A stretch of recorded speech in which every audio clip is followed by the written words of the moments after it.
Well, hello and welcome to the channel. My name is Johnny and you're watching Hillbilly Modeling.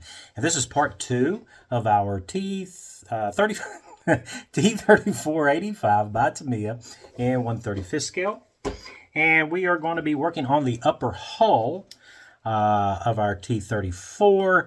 We're going to be doing some things, getting it ready for our PE that we've got. We've got our Eduard PE to put on. And also we're going to try to enhance some of the detail.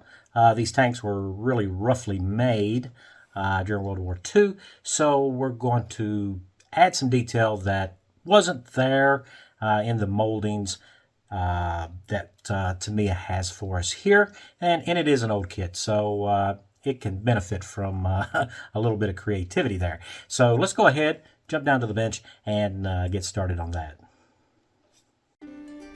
So in part 1, we completed our lower hull with our wheels, road wheels and everything.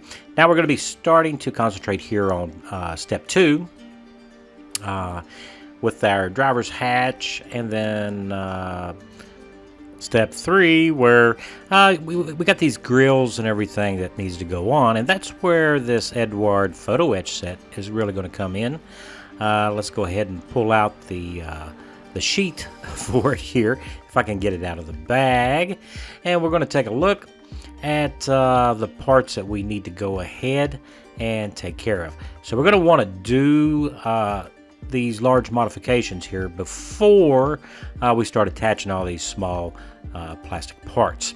One being for the grill that you can see there for the rear deck. We have a large section that we need to remove, and then also for our top grills here on the engine deck, we have 2 the molded in grills that we're going to have to remove those as well. So we're going to want to do all that before we start attaching parts to our upper hull. That way we're not breaking anything off or losing something in the process. So let's go ahead and get started with that. So I'm going to go ahead and start with the large screened area first. And so we are using our Tamiya handy drill here. And we're just going to drill right into the corner of the screen section. We don't want to get into the outer frame. We're going to kind of leave that intact. But we do want to put 4 holes here in each of the one in each of the corners. And next thing we're going to do is use this cutoff wheel here on our Dremel. And we're just going to go inside that border frame that goes around the molded in grill. And we're just make sure that you keep your finger out of the way if you're using one of these rotary tools. And just kind of connect the holes or get it as close as you can. Now this tool does spin rather quickly and it heats up the plastic. So we do have some polystyrene, as you can see there. It's kind of a little bit melted, but that's okay. Now I'm going to use my sprue cutters here just to cut any little bit of connective material there at our holes loose. And then we should just be able to pop that right out. And there it is. Now, it's not real pretty at the moment, but we're going to have to work on that next. First things first, we're going to remove that that melted polystyrene that I mentioned before that our high-speed tool creates. And then we can start trimming the inside of the hole that we've created here down to that frame that we've left intact.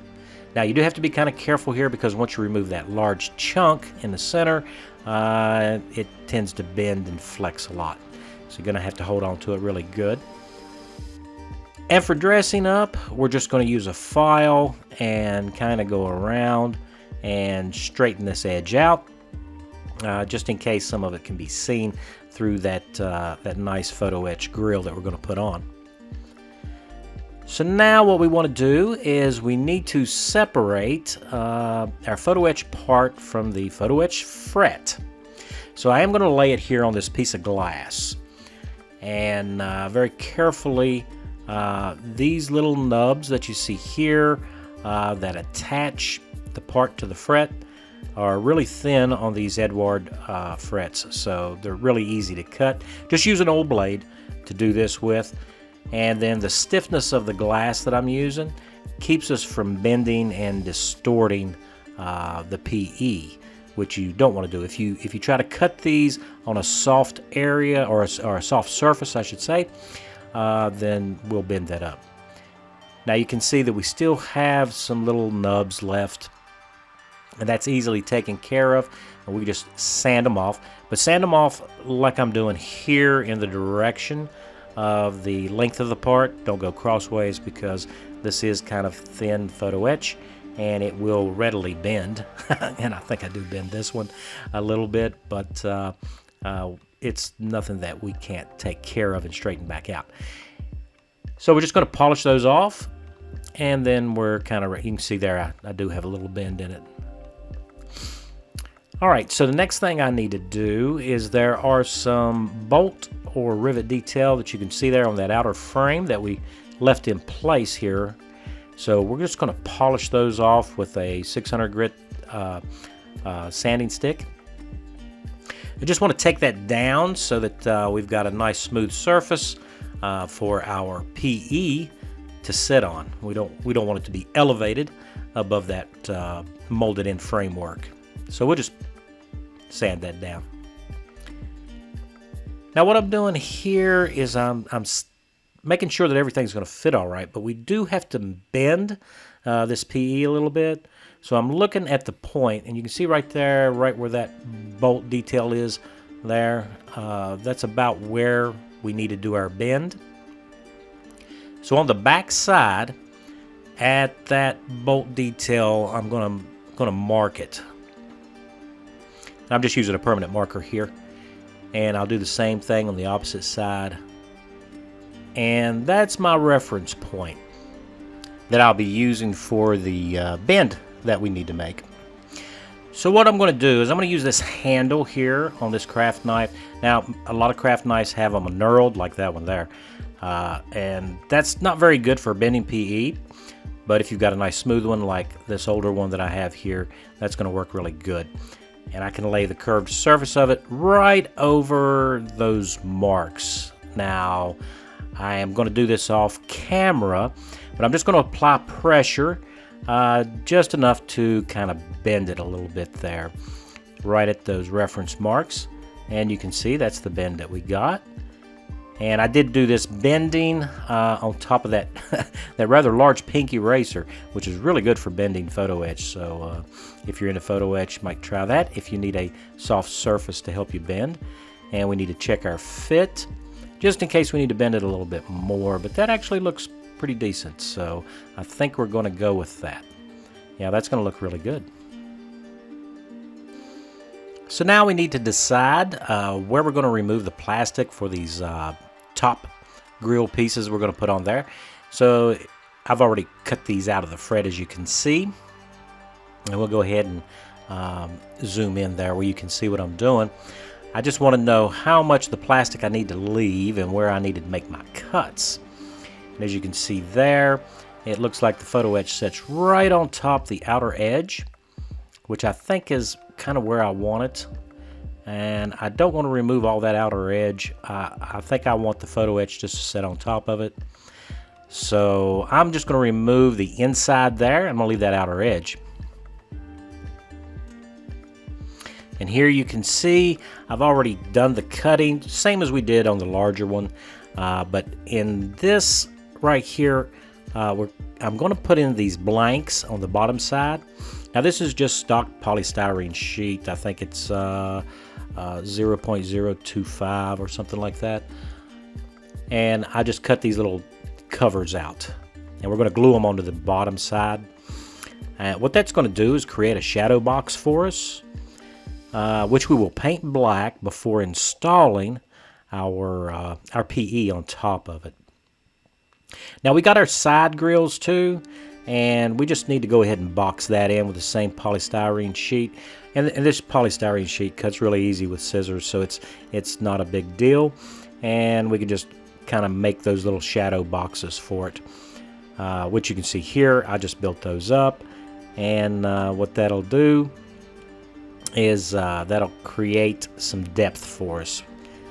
And then next we have that rather large area there that's going to be underneath where that large rear grill is going to be. And so I'm going to box that in as well just by gluing this piece of polystyrene sheet onto the bottom side.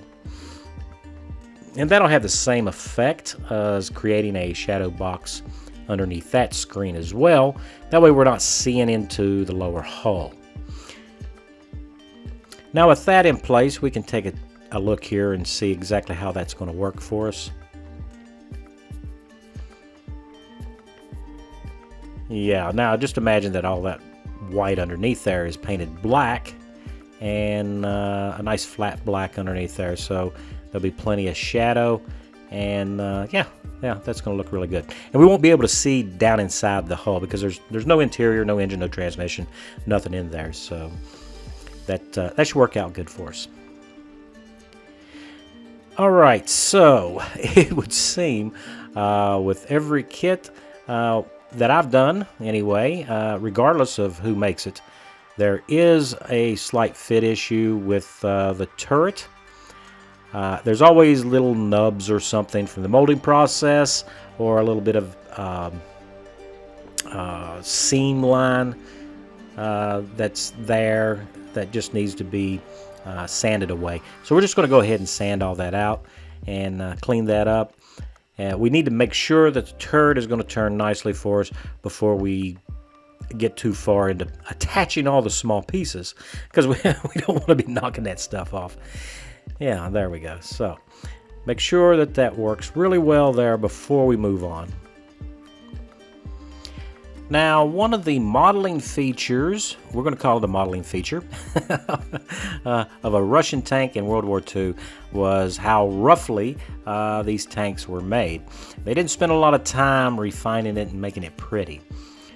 So what we're going to do is we're going to start creating some of these really rough and usually torch cut areas on the armor plates that were often present on the Russian tanks. And so I just used Tamiya Extra Thin to kind of soften that edge up, and then we're just going to take and press in and cut crossways off of that plate. And I don't know why I've got so much vibration here in the video. I do apologize for that, but it's not going to last but a second, so sorry. But anyway, I also did it here where we can see the armor plate on the top of the slope there. So we'll also do the other side. You can see that one's not done, and then this one is. So the Tamiya Extra Thin will soften up that polystyrene and allow us to make those cuts. And then we do it on the side of our slope armor there on the front as well. So there are a lot of rough cast parts. I was going to say areas. Well, I guess that's true too. Areas and parts. One of them being for the bow gunner here. That bulbous part right there needs to be textured a little bit more. Now, Tamiya tried to texture it for us, but it's not very prominent. So we're just going to take and put some Tamiya Extra Thin just right on that area to help soften up that plastic. And I do put 2 coats on it here, as you can see. So in my experimentation with this, I found that using this brush right here, now this is a stenciling brush for paint stenciling, but I've cut the bristles, about half of them off there, or made them half short. Does that make any sense? So they're half as long as they used to be. How's that? And the reason for doing that is to make sure that the bristles are nice and stiff, because what we're doing is we're using a stippling motion here with a stenciling brush. Stipple and stencil. Yeah, well, you know, you get it. So this is helping us texture the plastic. And I think that this technique really keeps it kind of into scale there for our rough cast texture that we got going on there. So that looks Looks pretty good, so we'll go with that. It's better than the molded texture that was on there, which wasn't very much. So we're going to go ahead and use that same technique on our bow machine gun, which has a very heavy cast shield on the front of the vehicle there. Unlike the German type, which was a ball, I'm sure there's a swivel ball inside the tank, but on the exterior we have this heavy shield, and that was cast. And you can see there, that's kind of the technique and what it looks like when we get done. So with all of our heavy construction done, we can go ahead here and work on step 2, which is our driver's hatch, and also those poly connectors there for the front of the hull to the lower hull, and also start attaching our rear transmission cover plate there, and we've got also storage boxes, and then we have all those little bitty bits and pieces that we need to put on around the upper hull and getting it ready for the PE. So first up we have our driver's hatch, and so I'm just going to put the glue on those 2 alignment pins, and one pin is larger than the other, so you don't have to worry about getting the interior section of the hatch on upside down. But it is important to put that piece on the inside, even though we're not going to have the hatch open, but it does help with the alignment, and will block any possibility of light coming through from the inside, which we really shouldn't have any because we're closing everything up. And then we can just glue that into place very easily, and it doesn't give us any issues. Now we do have 2 armored visor covers here for the driver's periscopes. Now they can be placed in the open position or in the closed position. I think I'm going to opt for the closed position on this particular tank.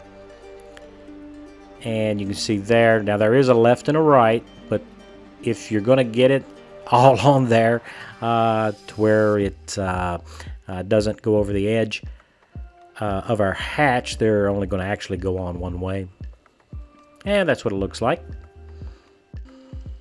Now we can go ahead and attach these poly connectors that we have, and that's going to align the front portion of the upper hull to the lower hull and also fix it into place for us.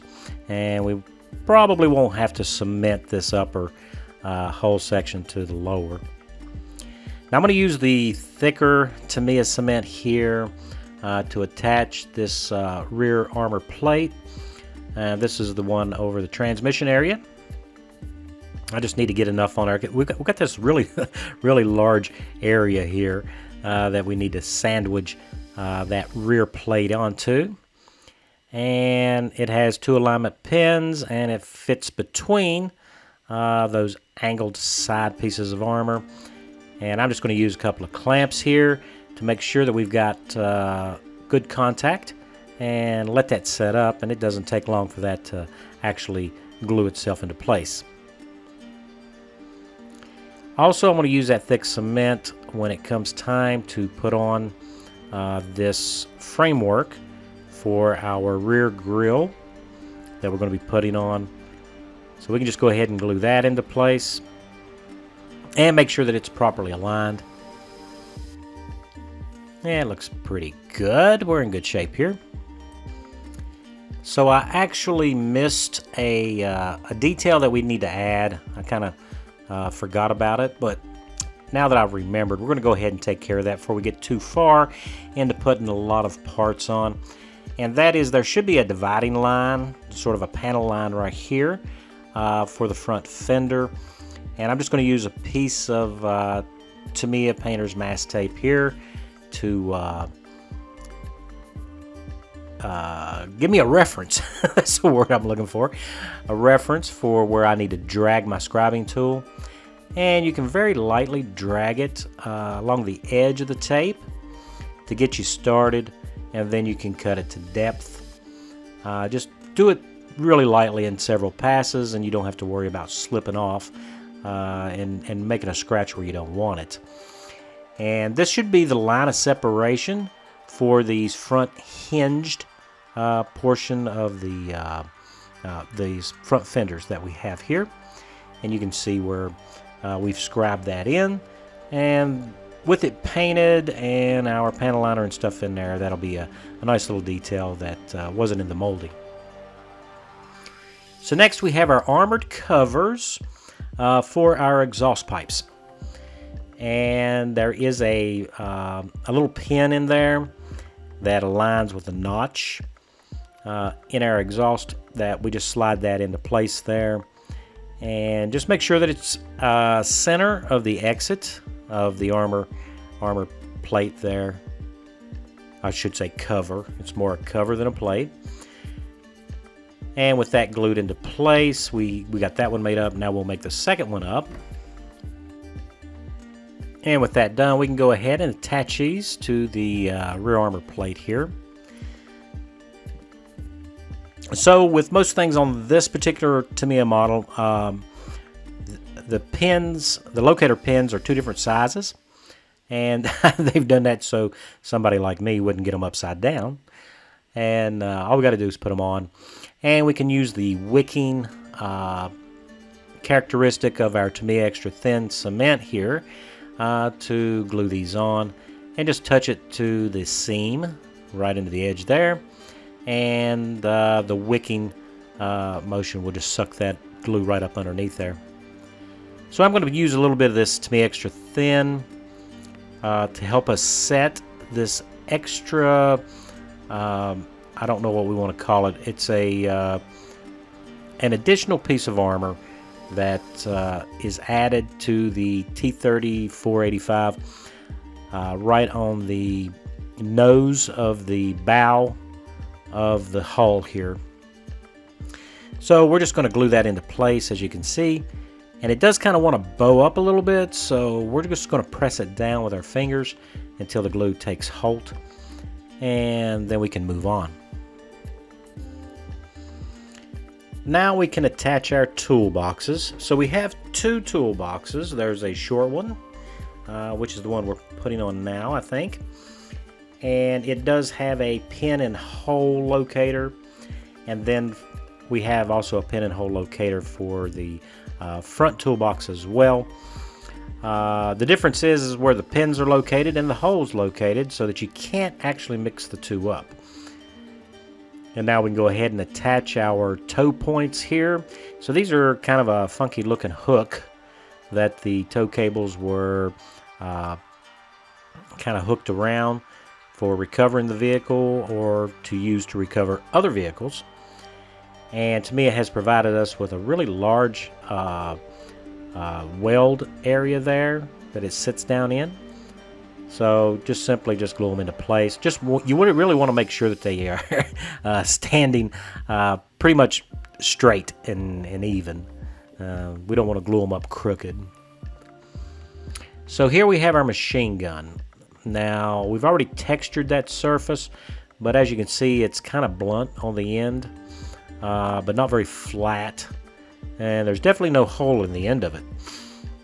So I'm just going to take my sanding stick here, and that's a 600, and flatten it out. And then I'm going to use my hobby knife here, and that's a number 11 blade. And I'm trying to get in the middle, right in the center. Hopefully this will give us a little starting divot for our really fine drill bit. And this is a 0.3 millimeter, I believe, and I think it's the smallest one I've got. And I'll be drilling this by hand. I won't be using the Tamiya handy drill because I probably end up with a hole in my thumb instead of the end of the barrel. So you can actually use the bit off at an angle if you're kind of off center a little bit, just to walk the divot over into the middle of the barrel.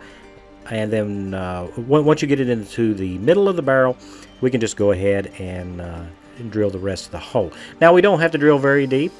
We just need to get it deep enough that we actually have a detail there. which hopefully will look much more convincing as a machine gun when we get around to painting.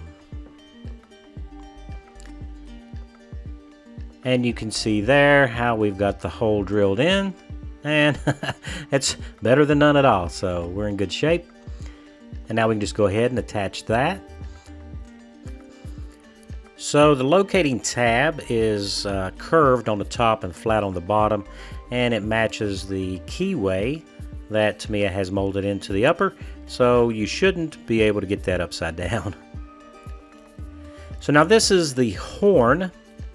And I've left the piece of sprue attached to it so that I don't lose the horn, or if I do drop it, I have a better chance of locating it. It is a rather small part. So again, we're just going to smooth out the end of it because there's no detail here on the end of the horn, and it doesn't really look like a horn.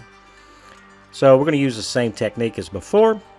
Just go ahead and put us a little starter point here in the center of the horn, and we will take a drill bit, and it doesn't really matter which one, just a small drill bit. And what I want to do is mark it really good with a nice starter hole. That way when I go to drill it out with a different bit, I'm starting right in the center. So with that marked, we can go ahead and choose a bit that will nearly fill the entire surface there. And what this is going to do is kind of give us a bevel down into the horn area there to make this more like a trumpet bell. And then I'll just use a little bit of glue to clean that up, melt away anything that we don't want.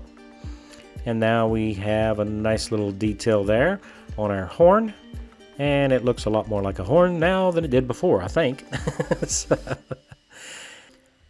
now when it comes time to glue our horn into place, they just have a little square outline area there where the base of the horn is supposed to sit. So it's not a positive hole and tab type situation. So you just need to put a little bit of glue in there, stick the horn on, and go ahead and line it up. And I'm just trying to get it as straight as my crooked eye will let me. Alright, that looks pretty good. Okay, so when it comes to the headlight, we do have a bulb section, the outer section, to glue into place. Now, if you choose to, you could do this without the headlight, because there was a lot of T34s missing their headlights. And you could do an extra detail there and just stick a little piece of wire inside the housing. But I'm choosing to go ahead and put the headlight on because this is kind of like a build video, and I just want to get all the parts on there and show you what the tank looks like. Pretty much, well, I was going to say out of the kit, but we've already kind of gone beyond just out of the kit kind of build, haven't we? So, but we do want to make sure that it is lined up correctly and it's in correct orientation. So this is where we have gotten so far here in part 2 of our video. Didn't get as much done as I would like to have got done, but you know, that's kind of modeling. It's more of a journey than it is a race, so we will just drive on here in the next part. All right, so that's it for part 2. We still have a few other things to do here on our upper hull, but we're going to get to that in the next part, along with hopefully the turret as well, so you're not going to want to miss that. Special thanks to all my subscribers. It's because of you guys that I keep making these videos, and I hope you enjoyed this one. If you did, don't forget to give me a like. I'd appreciate that. If you're new to the channel and you're not a subscriber, I hope today I earned that subscription. And don't forget to hit that notification bell so you don't miss the next part. So until then, guys, I'll see you in the next one. Oh, and don't forget to leave me a comment. I love hearing from you, okay? All right, we'll see you soon.